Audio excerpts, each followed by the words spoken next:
Hello hello दोस्तों, सभी से मेरे नमस्ते दोस्तों। मैं आप सबकी कंचन। मैं एक छोटा सा जूतिया व्रत का गीत सुनाने जा रही हूँ। जो गलती हो उसे माफ कीजिएगा और कमेंट बॉक्स में बताइएगा दोस्तों। सुसुकी रोए सीता तक सुनिए जीवतिया मैया हो। सुसुकी रोए सीता तक सुनिए जीवतिया मैया हो।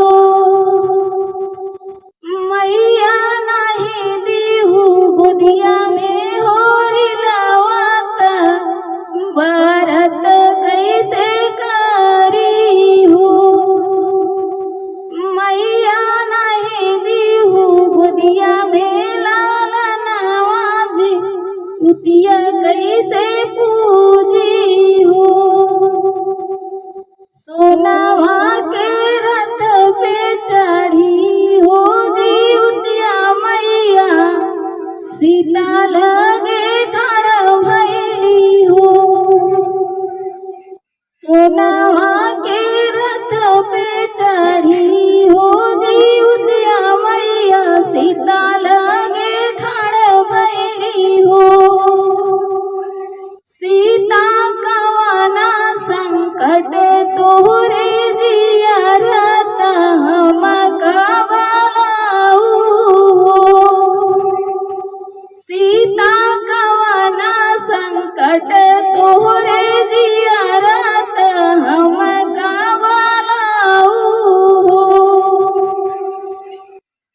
छूटी गईले घर परिवारवा केहू नहीं पूछत नहीं कुछ सूझाई हो।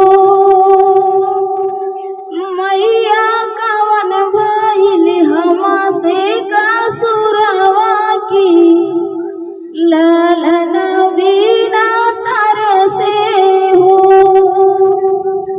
मैया कवन भइल हमसे कसुरवा लालन बिना तरसे हो।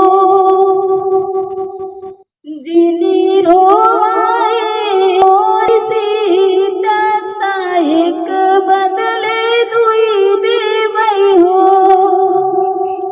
जिनी रोवाए मोरी सीता एक बदले दुई देवई हो। अमर काई देवई हो। सुसुकी रोए सीता सुनिए जीवतिया मैया हो।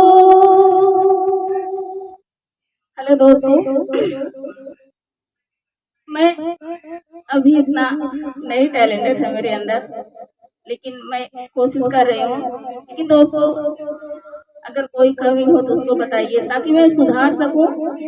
और दोस्तों, कुछ लोग ऐसे हैं कि बहुत नीचा दिखाते हैं, लेकिन हम उम्मीद कभी नहीं तोड़ेंगे और आप सबके बीच ऐसे गीत प्रस्तुत करूंगी कि धीरे धीरे सीखूंगी और जो गलती हो उसे माफ कीजिएगा।